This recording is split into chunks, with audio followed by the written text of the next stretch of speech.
पगारासाठी आणि याच्यासाठी भीक मागत असतील तर त्याच्यापेक्षा वाईट नाही.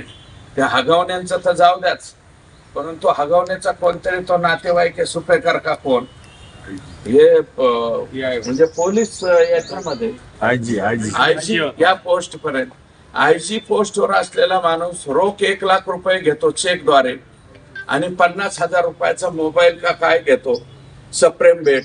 याच्यापेक्षा दुर्दैव कोणता आहे?